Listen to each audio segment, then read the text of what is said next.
Welcome back to the deep dive. Today we are launching something of a forensic mission right into the heart of competitive Warhammer 40,000. We're going to be looking at what happens when, decades of accumulated skill meet a brand new set of rules. Yeah, and this whole deep dive was really catalyzed by an absolute gold nugget of insight from one of our listeners at Stormraven8484. It really was. We're going to use that specific piece of wisdom as sort of our blueprint for understanding high-level play today. It's the perfect topic for us. It lets us explore the unseen mechanics of the game. For months, the whole conversation in 10th edition has been about lists, right? Right. Which units are broken, which data sheets are the most efficient. Exactly. But this analysis, it asks a much more fundamental question. How does pure player experience, the historical baggage, even the trauma of past editions, suddenly become a measurable, even explosive force on the tabletop? I love that framing, the trauma of past editions. It's so true. So let's unpack this core concept we're tracking. We're calling it the Veteran Skill Multiplier. This is that critical, unquantifiable metric that, the raw power you see on a simple data sheet often misses completely. It's what turns all that accrued wisdom, that deep, often painful knowledge from surviving older editions, into sudden realized efficiency in the current game. And this is where we have to bring in that direct quote from @Stormraven8484 because it just set the stage so perfectly for this. It really did. They gave us the context for why the Imperial Guard specifically see this phenomenon. They said, and I'm quoting here, also, a lot of Guard players have been playing for years. Hell, I've been playing Imperial Guard since 3rd edition. A long time. A very long time. They continue. A lot of Guard players know the units, their strengths and weakness, and how to tactically. In fact, veteran Guard players over time, it is necessary for us to develop strong tactical skills, as in many editions we were so heavily punished for our mistakes. And that's the key phrase right there. Heavily punished for our mistakes. That idea that tactical skill was developed out of sheer necessity. It's a defense mechanism. Exactly. It implies these veteran players aren't just good because they practiced. They were forged in a system that was, almost designed to punish them for even the tiniest errors. And that really sets up the tension for this whole deep dives, because @Stormraven8484 then followed that up with a bit of a challenge for us, pointing to the Tau Empire. He did. He said, I think you would have been better off making comparisons to meta-Tau builds that try to table you in 3 turns. So there it is. The Astra Militarum's Attrition engine, built on resilience and resource management, versus the Tau's hyper-lethal Alpha Strike capability.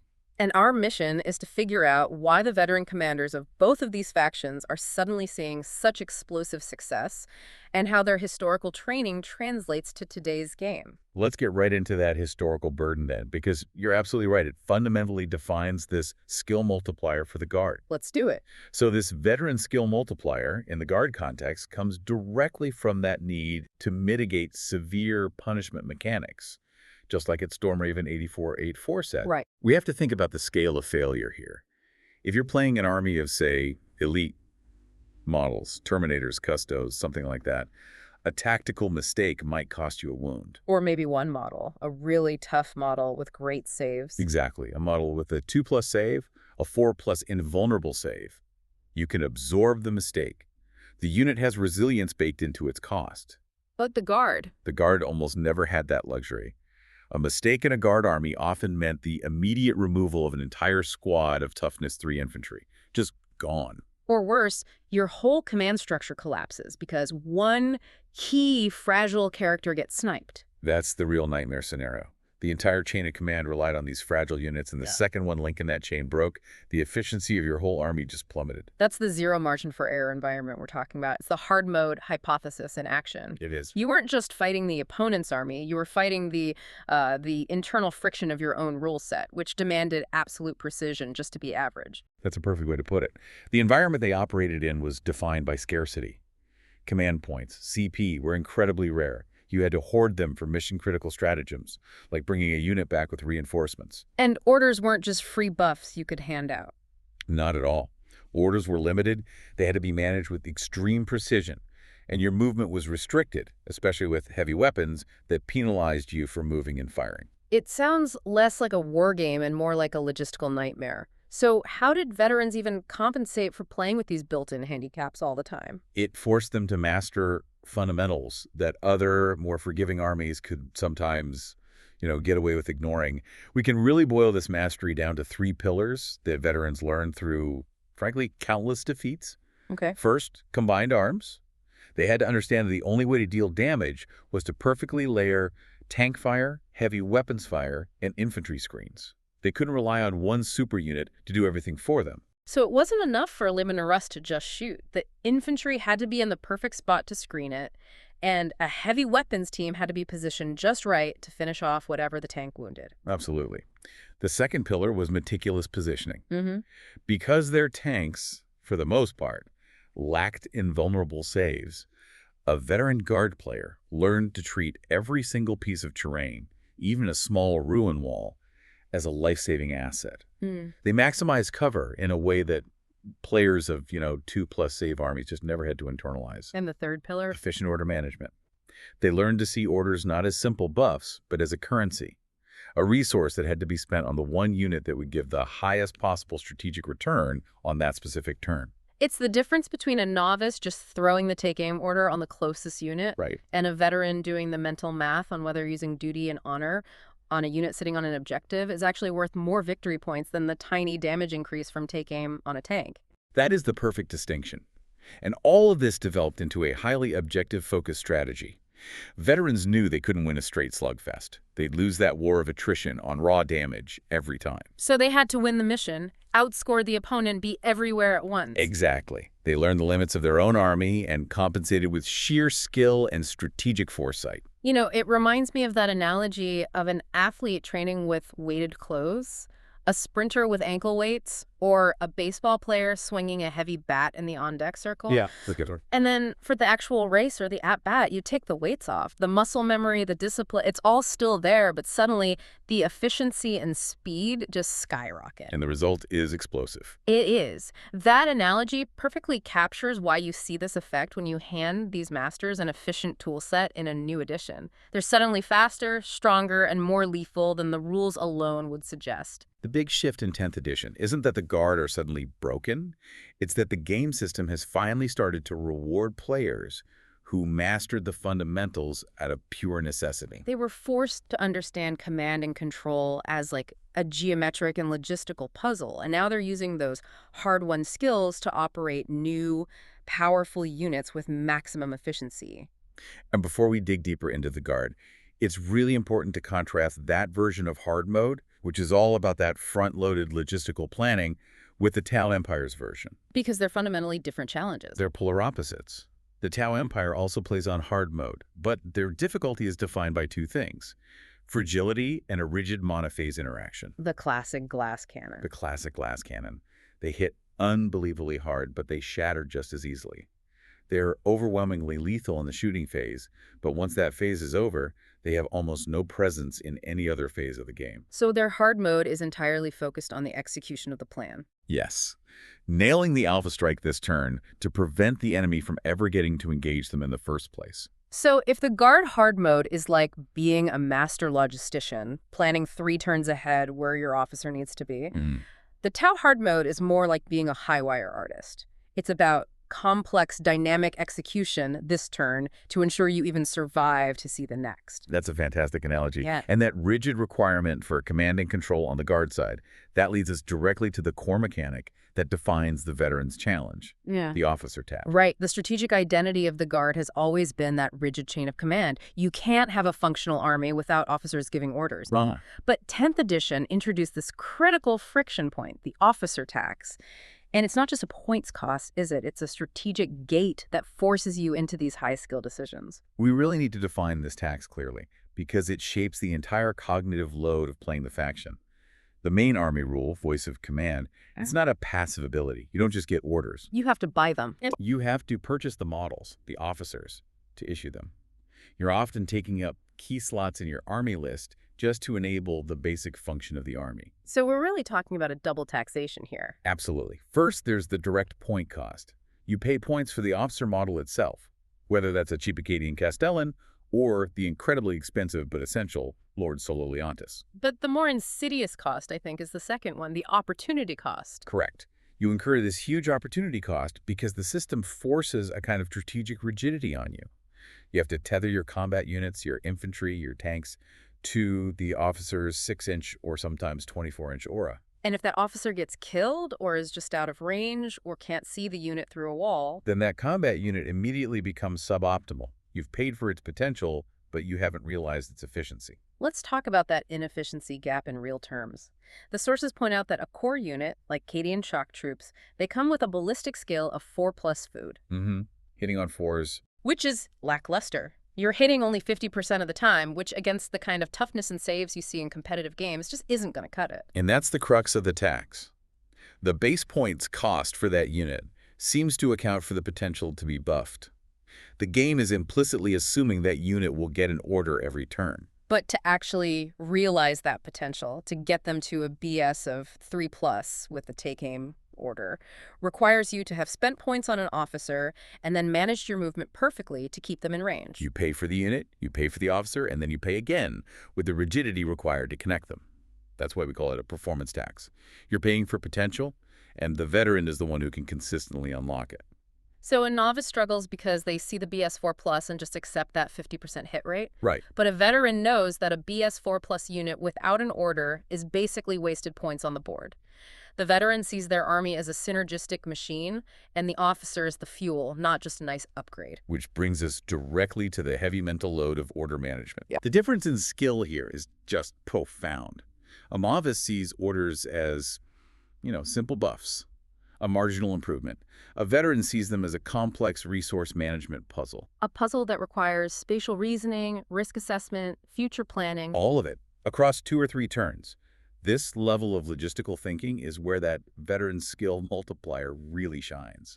Can you give us a concrete example of that kind of advanced planning, something that really shows the geometry involved? Okay, let's look at the Chimera command tactic. Historically, officers were often kind of static, or they had to be pushed into vulnerable spots to get orders out. In 10th edition, there's a key rule. Officers can issue orders after they disembark from a transport. That's a massive tactical lever, but you have to be so precise with it. It's a pure geometric calculation. The Chimera transport moves, say, 10 or 12 inches to a critical spot on the board. The officer then gets out, disembarking up to 3 inches away. Only then do they issue the order. So you're effectively extending the command bubble by the vehicle's entire move plus the disembark. Exactly. This dynamic mobility lets them support units that are already in combat, or push a critical buff way up the board to help seize an objective. So the veteran is thinking in their command phase, okay, if I move this Chimera 10 inches here and then pop the Castellan out 3 inches, his 6-inch order range will just barely clip that Sentinel unit 17 inches away. Yes, and that calculation doesn't stop there. They also have to anticipate the enemy's next move. Because if that Chimera gets destroyed before the officer can get out, or if the enemy blocks the disembarkation spot, The whole thing falls apart. the entire command chain for that flank collapses. You've wasted the movement, the vehicle, and the officer's potential for that turn. It just puts such a fine point on the front-loaded nature of the Guard's mental load. It is all about planning for the future. So let's look at the orders themselves, because veterans use them for such specific, subtle purposes that go way beyond their basic descriptions. Right. If we look at the key orders, their function changes dramatically under a veteran's command. Let's take duty and honor.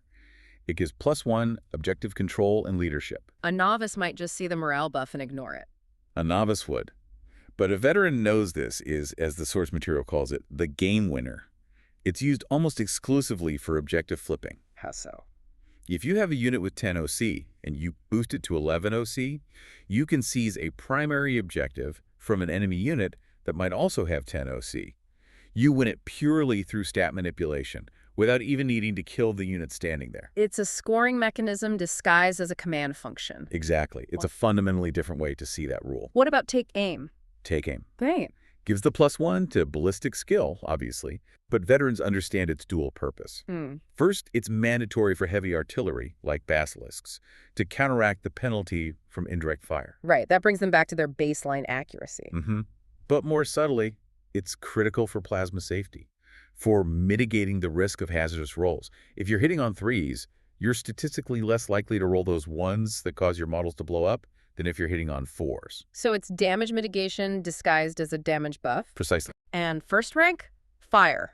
Just increasing the sheer volume of dice. That sounds like it's designed to synergize perfectly with the detachment rule, Born Soldiers. It absolutely is. And that brings us to the mathematical heart of the Guard's lethality and another huge pillar of the Veteran Skill Multiplier, understanding variance reduction. Okay, let's bring that down. The detachment rule, Born Soldiers, gives you lethal hits on your ranged attacks if your unit remains stationary. And lethal hits means a critical hit, a 6 to hit, automatically scores a wound. Correct, regardless of the target's toughness. A novice might see this and think, oh, cool, a little more damage.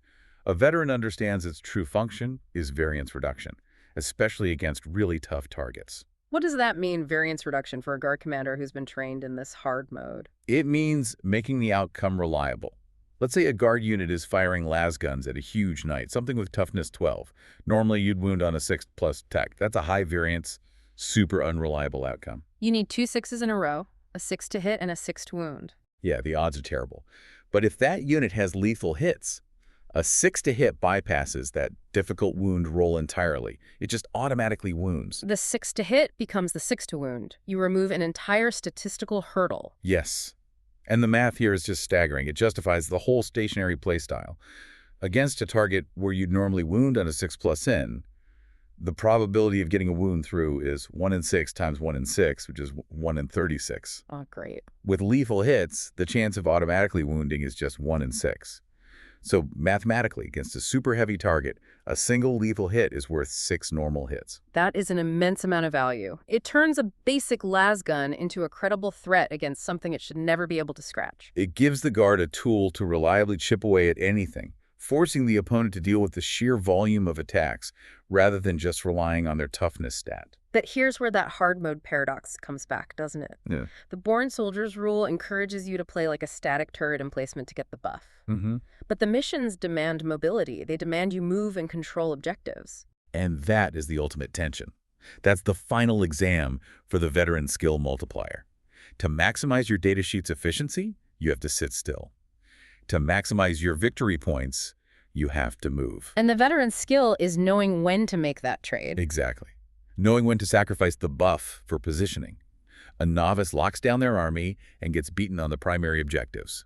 A veteran moves, accepts the lower damage output for a turn, and uses their fundamental knowledge of orders like duty and honor to mitigate that loss and still win the mission. It sounds like the Guard's power in this edition isn't really about overwhelming kill potential. No. It's about overwhelming resilience and recurrence, which brings us to command points and the reinforcements stratagem. Correct. We mentioned Lord Sol Eliant is critical for a CP generation. Why? Because the veteran Guard player is spamming the reinforcement stratagem. They're bringing back entire destroyed infantry units. Not just a few models, the whole unit. The whole unit, back into strategic reserves, ready to come back on the board later. This is the definition of recurrence. It shifts the veteran's entire mindset from protecting finite resources, which was the old way, to managing the recurrence of disposable ones. So the veteran expects to lose units. They plan on it. They know they will lose units, but they also know they have the tools to bring them back later to recontest an objective. This resilience is a fundamental change in the calculus for the Guard. Okay, now we have to flip the coin and directly address that counter-argument from @StormRaven8484. He said, I think you would have been better off making comparisons to meta Tau builds that try to table you in 3 turns. Yeah, and that observation is so important because it gets to the heart of the common perception of playing against Tau, that feeling of sudden non-interactive deletion, what the community often calls overpowered shinagas. Right. And to understand the modern Tau threat, you have to see that their strategies are rooted in these historical tactics of geometric denial and high-speed delivery. Let's start with that historical foundation, the Fish of Fury. So back in 3rd and 4th edition, this famous tactic involved using the Devilfish transport not just to carry fire warriors, but using the physical hull of the vehicle as a piece of mobile terrain. As a blocker. As a blocker. Yeah. They would place the Devilfish just so, to block charge lanes and lines of sight, to protect the fragile infantry inside. The goal was survival and denial. It was all about geometric exploitation. So it started as a defensive tactic. How did that evolve into the aggressive threat we see today? It evolved into the Breacherfish. The concept is similar. Transport mobility is key, but the goal is radically different.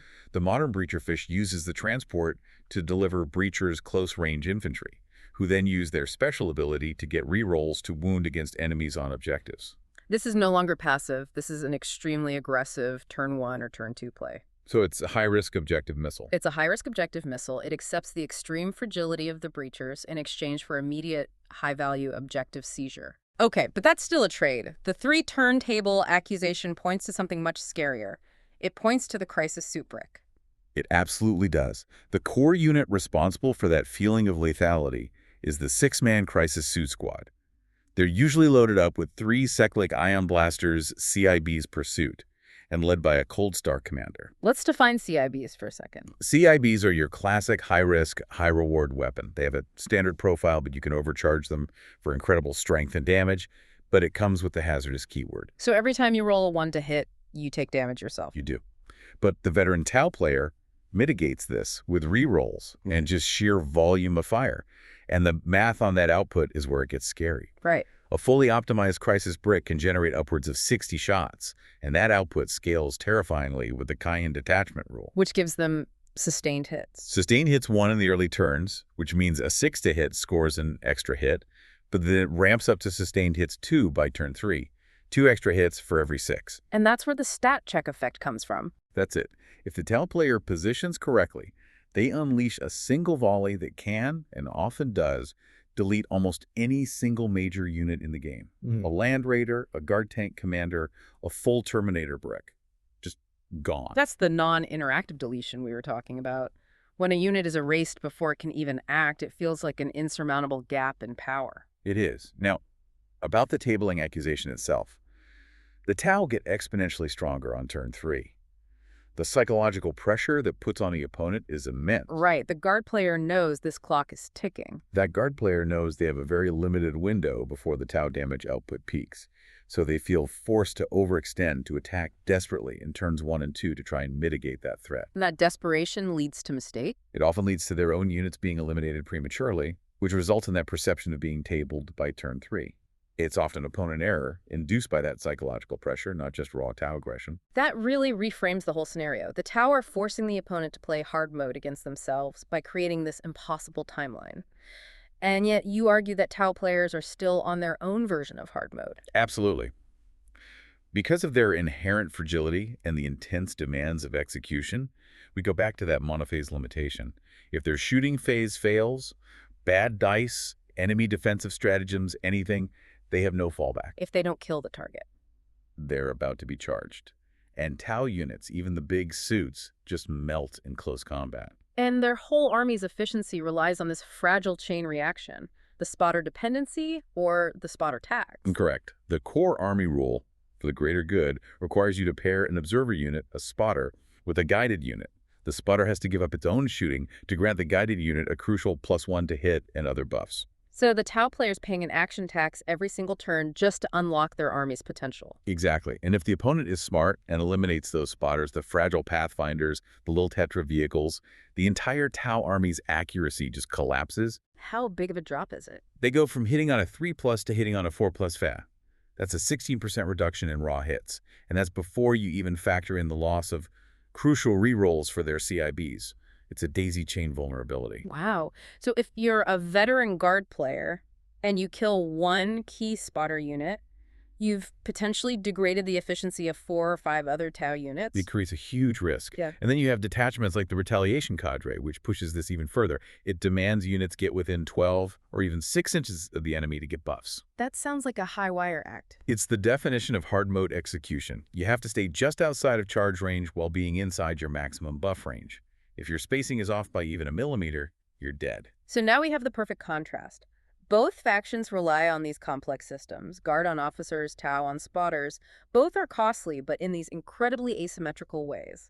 Let's lay them out side by side. The asymmetrical taxes. For the guard, you have the officer tax. It's a static cost. You pay the points up front when you build your list. And the risk is officer assassination. Right. If they kill your officer, you lose the buffs, and maybe even your CP generation. The synergy is additive. It's a reliable, fixed +1 to BS or +1 to OC. But for the Tau, that risk profile is totally different. For the Tau, you have the spotter tax. This is a dynamic cost. Yeah. It requires actions on the tabletop every single turn. The risk is spotter elimination, which degrades army-wide accuracy. And the synergy is? The synergy is multiplicative. You get +1 BS, you ignore cover, you get rerolls. It creates a much higher ceiling for damage, but the system is much more fragile. So the Tau player can achieve way more output, but the whole system is structurally weaker. Precisely. It has that daisy chain vulnerability. Killing one small unit of Tetras can disrupt the entire firing solution for the heavy hitters. The guard system, while vulnerable to losing a key officer, is more compartmentalized. Losing one Castellan only affects the units he was commanding. And this inherent difference has to dictate the mental load required for each faction. It absolutely does. The guard's mental load is undeniably front-loaded. The critical thinking is all in the command phase. The veteran is allocating orders, but more importantly, they're calculating the plan for future turns. Where officers need to move, how many CP to save for reinforcements, which units need to stay still for born soldiers. Exactly. The veteran relies on what you could call tactical standard operating procedures. Once the plan is set, the execution is relatively rigid. So if the guard is the chess master, planning 20 moves ahead. The Tau player is the fighter pilot. I like that. The Tau load is distributed and dynamic. The mental load is constant, all through the shooting phase. The veteran has to decide the activation order on the fly. Okay, Unit A guys Unit B. Okay. Did Unit B kill the target? No. Okay, the plan for Unit C changes completely. It's a constant reactive decision tree. It is cognitively exhausting over a 5-round tournament game. The Tau veteran has to maintain this incredible situational awareness at a micro level, constantly adjusting the attack sequence. Okay, let's pivot to the core math that defines their lethality.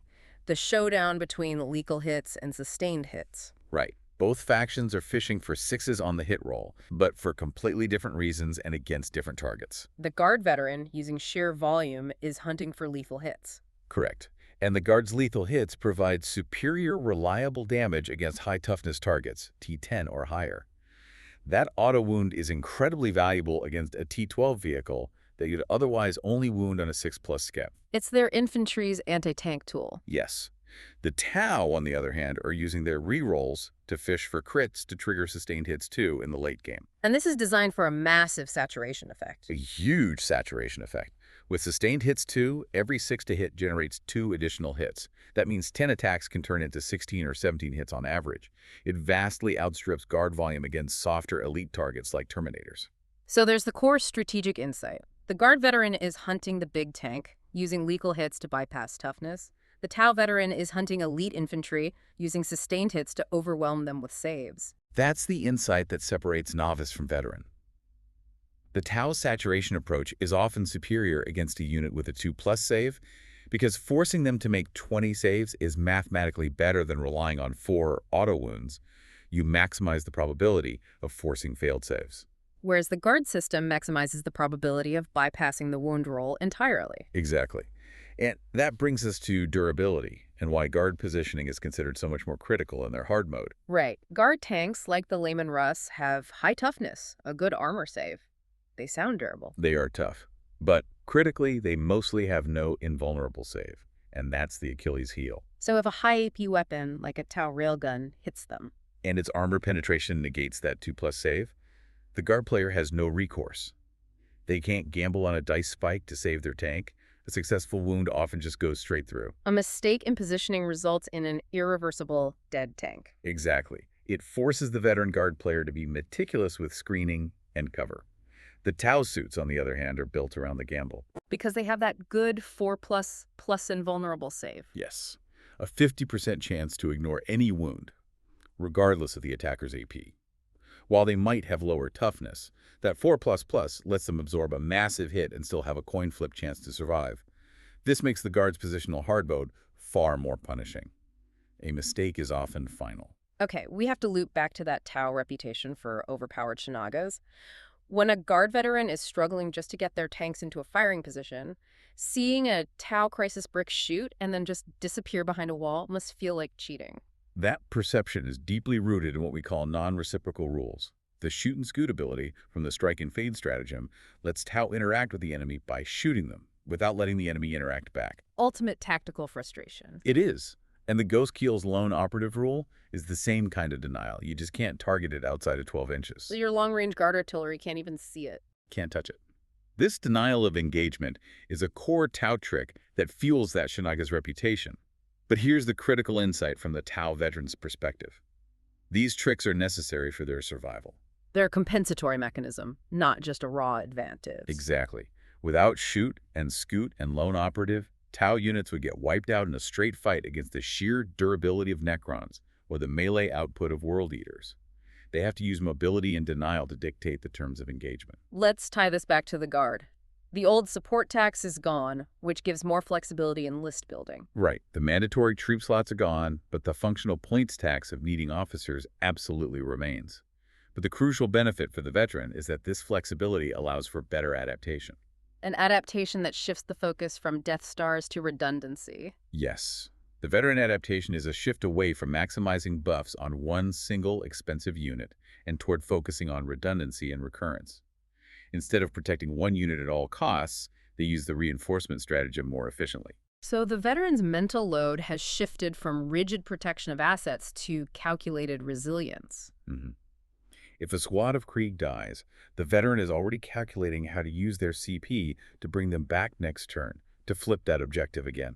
That capacity to trade resources efficiently and bring them back is the real veteran skill multiplier in action. So 10th edition really is a codified test of generalship for the Guard. It demands this layered application of orders, stratagems, and positioning. And for the Tau, it's the challenge of the glass hammer, a system so finely tuned for dynamic execution that it can catastrophically collapse if the plan hits one single snag.